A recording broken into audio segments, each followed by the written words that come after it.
and welcome to the 2020 edition of the Main Event Podcast, special podcast group of the Cardinals Rewind.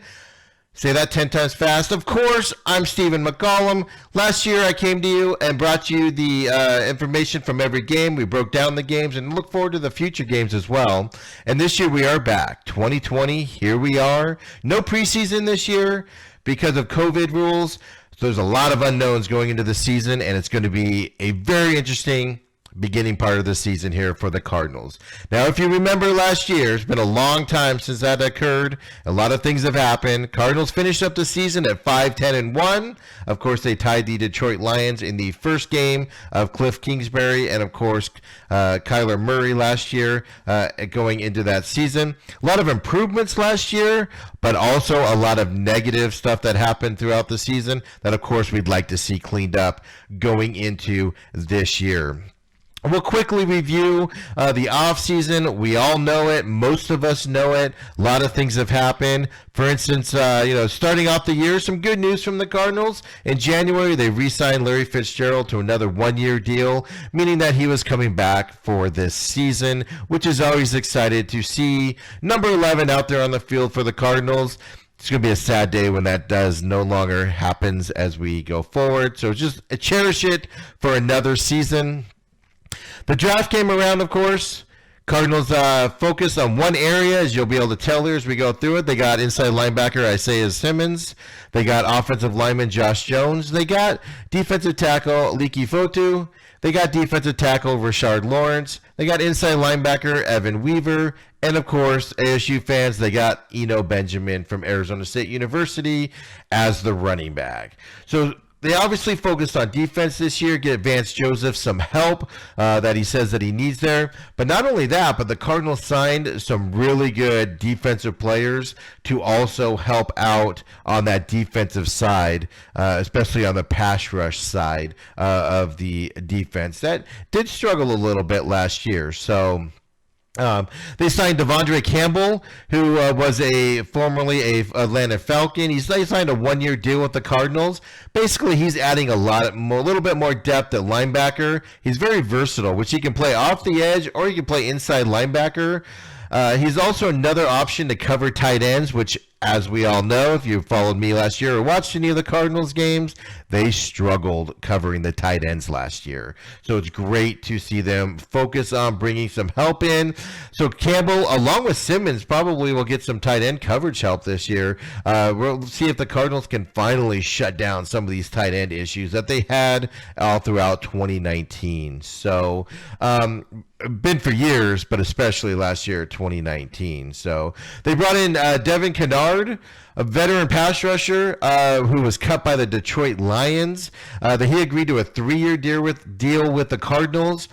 Basically, he's a local kid. He's from Arizona. He came out here, and he's going to obviously be opposite of Chandler Jones on that defensive line, which is a similar role that he played in Detroit, where he had 7 sacks in each of the past 2 seasons. Chandler Jones just takes a lot of, he's one of the best pass rushers, gets a lot of sacks, gets a lot of pressures on the quarterback. And Canard's coming in here is going to either free up Chandler Jones some more, because you're going to have a decision to make. You're either going to follow and have to double team and chip Chandler Jones from getting to your quarterback. You're going to have to pay attention to both of these guys now on the outside. And then, of course, Jordan Phillips is a defensive tackle. He signed a 3-year, $30 million deal with the Cardinals this year as a free agent. And the nice thing about it is he's on the defensive line. So you have Canard on one side, you have Hicks, you have Chandler Jones out there. Basically, Jordan Phillips is going to give you that push up the middle, along with Corey Peters as the nose tackle. They're going to get up the middle there, and they're going to make that front line be respectable, and the offensive line is going to have to figure out who they're going to block in there, especially with Isaiah Simmons and this linebacker crew. You'll know who's coming from where. It should be great for Vance Joseph to shore up this front 7 of the defensive line for the Cardinals going into this year. Of course, Cardinals did re-sign Kenyon Drake. He was on the transition tag going into the season. He did sign that deal, so he's got the 1-year deal. The thing about, Kenyon Drake is that, man, this running back market is exploding right now. Alvin Kamara just got a big deal this morning with the Saints. Of course, Christian McCaffrey signed a big deal. These 27 draft guys in the running back positions are signing deals. Cincinnati's running back, I apologize, I forget his name right now, signed a deal in the offseason for $48 million, I believe. The market for running backs is going up, which does put you a little bit of hesitation. I know the Cardinals want to see Kenyon Drake. He had a great year last year when he came over from Miami with the Cardinals. I'd like to see him perform on that a little bit more. And I'm not shocked that the Cardinals are a little bit wary about signing a running back to a big deal, especially after David Johnson deal. That, of course, didn't pan out the way that they wanted to. And David Johnson, of course, signed a big deal, was one of the best running backs for a year or two there, got hurt, got injured, struggled a little bit with the offense. David Johnson gets shipped off to the Houston Texans, and the Cardinals bring back DeAndre Hopkins, receiver, who's one of the better receivers in the league, definitely in the top echelon of receivers, just giving the Cardinals that extra power in the passing game that we're looking for. Cardinals did re-sign Hopkins here for a 2-year extension worth $54.5 million. So basically, Kyler Murray and Hopkins are going to be together through the 2024 season. And that is great news for this Cardinals offense with these young players. Of course, you still have Christian Kirk, who coming off of his foot injury last year. And, of course, Larry Fitzgerald, at least for this year. We'll see what happens after that. You've got the young guys like Keyshawn Johnson, who I know was put on the injured COVID-19 list, I believe, this morning. And then Andy Isabella, who had some great flashes last year, even though he did struggle at times mightily. So hopefully those two young receivers can continue to grow, and they'll be able to step into the spot for Larry Fitzgerald as the offense moves forward here for the Cardinals. So a lot of changes for this team in the offseason. DJ Foster, for Arizona State fans, did get cut in the 53-man roster, was put on the practice squad, and I do believe I saw that he was called up once Keyshawn Johnson went to the IR for the COVID-19 rules. So DJ Foster is back on the active roster from the practice squad. So we do have him and Eno Benjamin going to get hopefully some special teams time, and hopefully they can both shine when their number gets called to go in there in that linebacking core as we move forward here in this 2020 season. So, of course, Cardinals lost another cornerback this year, same one as last year, where he was out for the season this year. So we're basically not seeing him in a Cardinals roster at all. They bring in quarterback, as I get an alert saying about the Cardinals playing tomorrow. They are still playing. The weather there is ridiculous, and we'll get into that here as the season goes on. But Cardinals went out. Of course, they got Dre Kirkpatrick to play opposite Patrick Peterson, a solid veteran cornerback. Of course, played last for the Cincinnati Bengals, was very serviceable there. I don't know how much he has left, but it's good to have a guy with experience across from Patrick Peterson. And I'm excited to see what he can do when he gets in there starting across from Patrick Peterson. They're going to have to pick on one of y'all. Let's see which one it is, and hopefully he can step up. This defense is vastly improved. The offense is vastly improved. The Cardinals did re-sign some offensive linemen. Of course, they drafted a young guy in there. So looking for some improvements this year, obviously, for the Cardinals going into this 2020 season. Growing year. For the Cardinals, they're going to be better than they were last year with that 5-10 record. They'll be more consistent than they were last year. The things that I'm going to watch for with no preseason, we don't know what to expect. How's DeAndre Hopkins and Kyler Kyler going to mesh as they start off the season here? Because DeAndre did miss some camp time, and it's all about the timing. But he is the type of receiver that'll just go. You throw it up there, and he'll go get it for you. So just be interesting to see how that dynamic works off here against the 49ers here this weekend in Week 1. So many question marks, so many issues with no preseason. I'm so looking forward to this. Of course, the game is Sunday, September 13th. As of now at 1:25 p.m. As I did discuss, there is a lot of fires going on in the California region, and the air quality index is through the roof. Last I saw, it was at 180 something.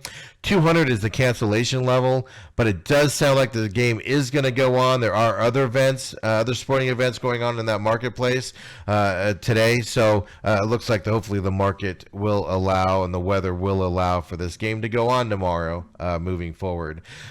So let's get into it. Let's talk about the Week 1 matchup. We just wanted to rehash the offseason. Of course, like I said, we're all aware of what happened. Of course, normally we break down the previous week's games at that point. But let's get into it. Look at this hype video. I love hype videos. They're exciting to watch.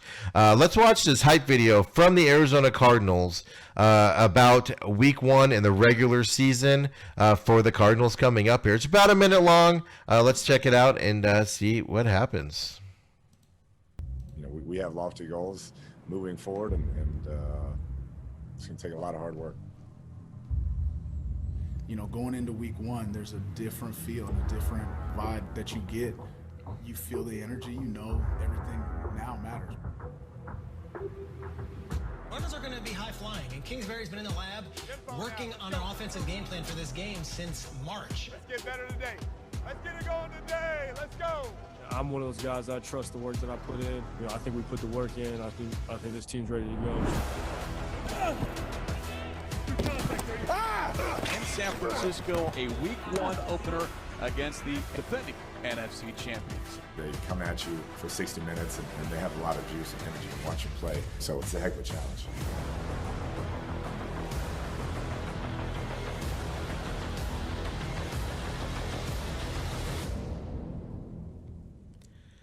So as you can see, 1:25 p.m. kickoff in Santa Clara, California for the Cardinals and the 49ers tomorrow for Week 1 of the 2020 season that a lot of people did not think we would be able to get to with all of the COVID and things like that.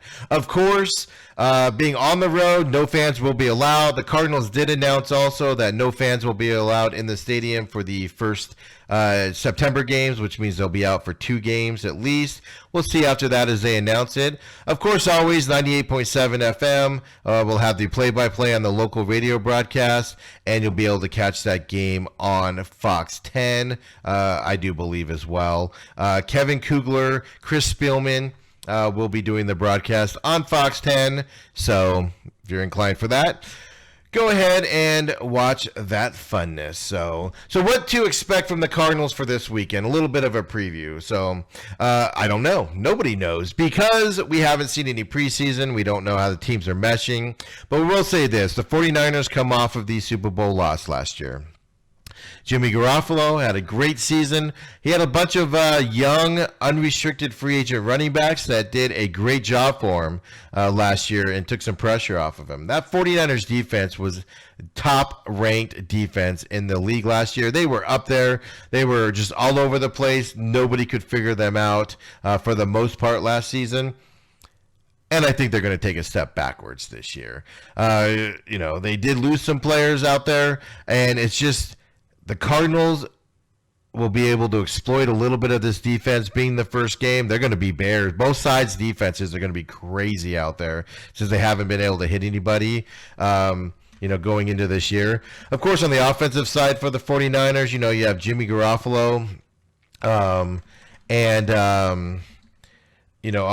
as a quarterback, which, he has bad games. He had good games. I'm not too enthralled with him, saying that he's definitely not a Tom Brady type, even though he came from the Bill Belichick system there, was traded. But at the same time, the running backs, Mossert signed a new deal for the 49ers. And just, is that going to be a motivating thing for him after last year? Is he going to be able to duplicate the numbers? Because he came out of nowhere last year to get to that running back position and dominate. 49ers receivers, They lost a couple good ones that were good for them last year, and they're going to take a step back. Does Garoppolo have a lot of guys that he can throw to? Just things that we need to look on. Now, last year in these matchups, the Cardinals did play the 49ers extremely tough. Kyler Murray did have a tremendous job of taking care of the ball. I believe he had 0 turnovers in either game. I think he might have fumbled it once, but they got it back. I believe that's correct on that.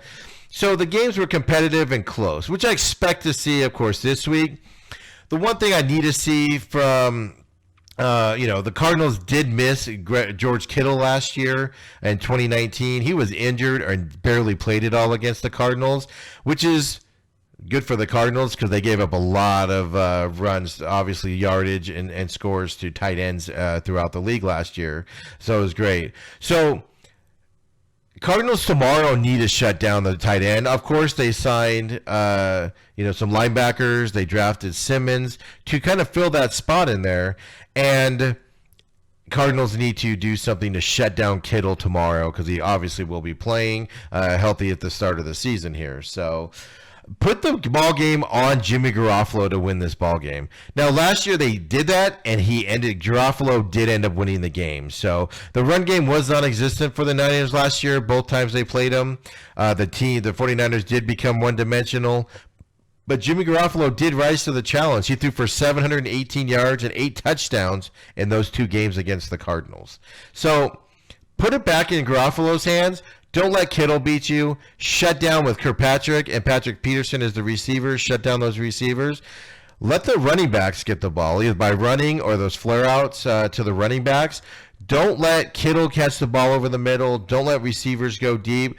Protect those plays and let the running backs and receivers the running backs and Garoppolo beat you if you're on the defensive side for the Cardinals there. One thing that I'm interested in the most is the Cardinals can game plan for the 49ers because they're basically the same team on offense and defense as last year. They're going to run the same types of plays. They're going to run the same types of formations with variations, of course. So the Cardinals have an idea of what they're going up against the 49ers. Here's my thing that I'm kind of curious about is, what are the 49ers prepping for? Sure, they knew the play calls last year, but we didn't have DeAndre Hopkins last year. When they played each other. Kenyon Drake had just come over from Miami, didn't even really know the system when they played last year out there. And he had good games, don't get me wrong, but, DeAndre Hopkins, Christian Kirk is back this year and healthy right now. Of course, you got Larry for the slot and things like that. So I just wonder how the 49ers defense is prepping. Kyler Murray, is he going to run more this year? Is he going to run less this year? Is he grown up in terms of that? Completely different, because last year he did take off and run a little bit early. So the Cardinals were the only team last year that played the 49ers twice that were able to score 50 or more points. So basically the Rams, Seahawks, and Packers, of course, because of the playoffs, could not. So the Cardinals can put points up against this 49er team. It's just, can they also stop them is the question. And the 49ers defense or offense has no idea what to expect with these defensive changes. Is Drake Kirkpatrick going to be a shutdown corner or a better than average cornerback against Patrick Peterson? If they're able to shut down Kittle across the middle, will the 49ers be held back on that? A lot of unknowns on this, and this is why I'm fascinated by this game this weekend, and I can't not wait to see it at 1:25 here on Sunday. So a lot of deals on here. I will say I have both these teams on the season going 9-7 on the season. I have the Seahawks winning this division at 11-5. San Francisco 9-7, Cardinals 9-7, and I have the Rams going 6-10. I have the 49ers beating the Cardinals in a tiebreaker. Part of that is just their experience and how far they got last year to make it into the playoffs. But one way to get a step up on this would be, of course, to beat the 49ers in San Francisco on Sunday and, get the advantage of one win over the Niners to start the season. The 49ers 49ers are going to take a step back this year for multiple reasons. Teams are going to figure them out a little bit. You have the film on them. They did go far into the playoffs last year, so how are they going to make it through this season? They do have a decent amount of changes where they lost some guys that were serviceable for them last year. On there. So the other side of this is I want to see if the Cardinals do get down early or they get down by a lot at some point. I think this is going to be a competitive game. I think it's going to be a close game. 7 to 10 points is probably going to be the difference in this game. But if by chance the Cardinals do start a little shaky and they get down 10 to 14 points early or even late, do they change their playbook? Do they go out there and focus on the run more and get away from the running game? Because the balanced offense for the Cardinals is key to them winning a lot of games this year. And that's one thing to definitely want to pay attention to. On it, I think this is going to be a close game, as I said. I think it's going to be an ugly game for at least the first quarter, probably the first half, and then it'll come together and both teams will kind of play a little less sloppy game and definitely do some spectacular things to get some points on the board or at least drive the ball. So in this game tomorrow, we'll go ahead and get the predictions out here. I had the Arizona Cardinals going into San Francisco and beating the 49ers for win number 1 on the season. As I said, the Cardinals can game plan kind of for the 49ers. They know what they're going to bring to them for the most part. There's a lot of unknowns for the 49ers. It's going to come down to in-game changes, in-game play calling, and I just don't know. Yes, 49ers can get creative on their play calling and changes. I just don't know game 1 of the season if it's going to be enough to get them over the top there.